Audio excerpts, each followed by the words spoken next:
Item ಯಾವುದೇ ಇರಲಿ try ಮಾಡಿ ಆಚಿ ಚಿಕನ್ ಮಸಾಲಾ.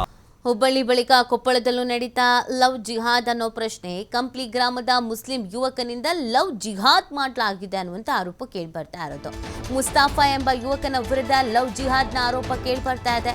ಹಿಂದೂ ನರ್ಸಿಂಗ್ ವಿದ್ಯಾರ್ಥಿನಿ ಜೊತೆಗೆ ಇದ್ದಂಥ ಮುಸ್ತಾಫಾ ವಿದ್ಯಾರ್ಥಿನಿ ಜೊತೆಗೆ ಇದ್ದ ವೇಳೆ ಹಿಡಿದಿರುವಂಥದ್ದು ಹಿಂದೂ ಯುವಕರು.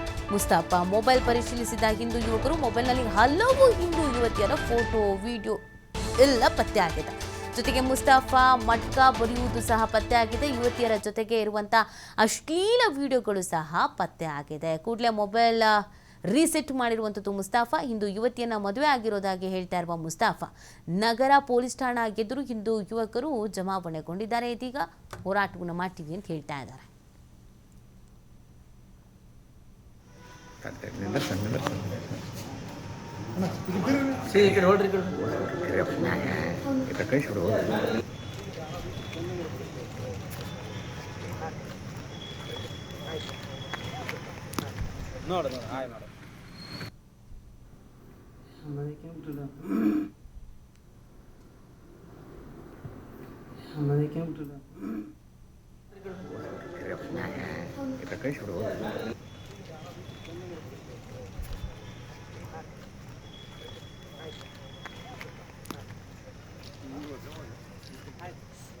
ಮಾಹಿತಿ ನೀಡ್ತಾರೆ ನಮ್ಮ ಪ್ರತಿನಿಧಿ ನಾಗರಾಜ್. ಹುಬ್ಬಳ್ಳಿ ಪ್ರಕರಣಗಳನ್ನೇ ನಾವು ಇನ್ನೂ ಮರ್ತಿಲ್ಲ, ಅದ್ರ ಬಗ್ಗೆ ತನಿಖೆ ಆಗ್ತಾ ಇದೆ. ಇದೀಗ ಕೊಪ್ಪಳದಲ್ಲೂ ಕೂಡ ಅದೇ ಥರದ್ದು ಪ್ರಕರಣ. ಈ ಪ್ರಕರಣದ ಡೀಟೇಲ್ಸ್ ನೀತಿ ಏನಂತಂದ್ರೆ ಈಗಾಗಲೇ ಹುಬ್ಬಳ್ಳಿಯ ಪ್ರಕರಣ ನೋಡಿದ್ವಿ. ಆರೋಪಿ ಅಂದ್ರೆ ಮೊಬೈಲ್ ಅಲ್ಲಿ ಬಹಳಷ್ಟು ಬೇರೆ ಬೇರೆ ಯುವತಿಯರ ಏನಂದ್ರೆ ವಿಡಿಯೋ ಸಿಕ್ಕಿರುವಂತದ್ದು. ಅದರ ಮಾದರಿಯಲ್ಲಿ ಇದೀಗ ಕೊಪ್ಪಳದಲ್ಲಿ ಲವ್ ಜಿಹಾದ್ ನಡೀತಾ ಇದೆ ಅನ್ನೋ ಗಂಭೀರವಾದಂತ ಆರೋಪ ಕೇಳಿಬಂದಿರುತ್ತದೆ. ಏನು ಕೊಪ್ಪಳ ಜಿಲ್ಲೆಯ ಏನು ಒಂದು ಕಂಪ್ಲಿ ಅಂತ ಗ್ರಾಮ ಬರುತ್ತೆ. ಕಂಪ್ಲಿ ಗ್ರಾಮದ ಏನು ಅನ್ಯ ಕೋಮಿನ ಅಂದ್ರೆ ಮುಸ್ಲಿಂ ಕೋಮಿನ ಮುಸ್ತಫಾ ಎನ್ನುವ ಯುವಕ ಅದರ ಮೇಲೆ ಇವತ್ತು ಲವ್ ಜಿಹಾದ್ ಅಂತ ಆರೋಪ ಕೇಳಿಬಂದಿರ್ತಿತ್ತು.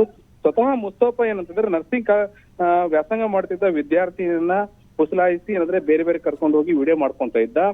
ಇದನ್ನ ಗಮನಿಸಿದಂತ ಕೆಲವಷ್ಟು ಸ್ಥಳೀಯರು ಆತನ ವಿಚಾರಿಸಿದಾಗ ಮತ್ತು ಅದ್ರ ಜೊತೆಗೆ ಕೆಲವಷ್ಟು ಹಿಂದೂಪರ ಸಂಘಟನೆ ವಿಚಾರಿಸಿದಾಗ ಆತನ ಮೊಬೈಲ್ ಅಲ್ಲಿ ತೆಗೆದು ನೋಡಿದಾಗ ಬೇರೆ ಬೇರೆ ಯುವತಿಯರ ಸುಮಾರು ಬಹಳಷ್ಟು ಯುವತಿಯರ ಆ ವಿಡಿಯೋ ಮತ್ತು ಖಾಸಗಿ ವಿಡಿಯೋ ಕೂಡ ಆತನ ಮೊಬೈಲ್ ಸಿಕ್ಕಿರುವಂತದ್ದು. ಇದನ್ನ ಬೆನ್ನತ್ತಿದಂತ ಸ್ವತಃ ಹಿಂದೂಪರ ಸಂಘಟನೆ ಕಾರ್ಯಕರ್ತರು ಆತನ ಹಿಡಿದು ಇದೀಗ ಕೊಪ್ಪಳದ ಪೊಲೀಸರಿಗೆ ಒಪ್ಪಿಸಿರುವಂತದ್ದು. ಮತ್ತು ಜೊತೆಗೆ ಆತನ ಮೇಲೆ ತನಿಖೆ ಆಗ್ಬೇಕು.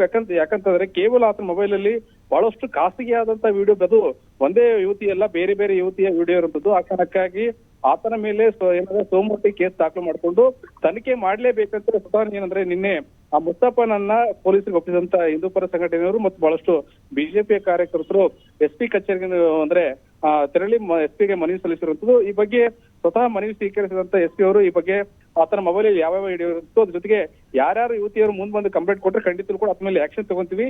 ಈಗಾಗಲೇ ಏನಂದ್ರೆ ಆತನ ಮೊಬೈಲ್ ಕೂಡ ನಾವು ಸರ್ಚ್ ಮಾಡಿದಾಗ ಕೂಡ ವಿಡಿಯೋ ಸಿಕ್ಕಿರೋದು. ಆಮೇಲೆ ಮೊಬೈಲ್ ಸಿಕ್ತಿದಂತೆ ಸ್ವತಃ ಅಂತಂದ್ರೆ ಆ ಫೋನ್ ಅನ್ನ ಬೇರೆಯವ್ರ ಮುಖಾಂತರ ಹ್ಯಾಕ್ ಮಾಡಿಸಿ ಈ ಇರುವಂತ ಡಾಟಾನ ಡಿಲೀಟ್ ಮಾಡಿಸಿದ ಅಂತ ಹೇಳಿ ಸ್ವತಃ ಅಂದ್ರೆ ಅಲ್ಲಿನ ಹಿಂದೂಪರ ಸಂಘಟನೆ ಕಾರ್ಯಕರ್ತರು ಆರೋಪ ಮಾಡ್ತಾ ಇದ್ರೆ. ಆದ್ರೆ ಈಗ SP ಅವರು ಮಾಹಿತಿ ಕೊಟ್ಟಿರೋದು ಎಲ್ಲ ಯಾವುದೇ ಡಾಟಾ ಇರಲಿ ಎಲ್ಲವನ್ನು ತೆಗೆದುಕೊಂಡು ಯಾರು ಯುವತಿಯರು ಮುಂದೆ ಖಂಡಿತ ಕೂಡ ಆತ ಮೇಲೆ ಪ್ರಕರಣ ದಾಖಲಿಸುವ ಕೆಲಸ ಮಾಡಿದೆ ಅಂತ ಹೇಳಿರುವುದು. ನೀತಿ. ಓಕೆ, ಥ್ಯಾಂಕ್ ಯು ನಾಗರಾಜ್, ತಮ್ಮೆಲ್ಲ ಡೀಟೇಲ್ಸ್ಗಾಗಿ.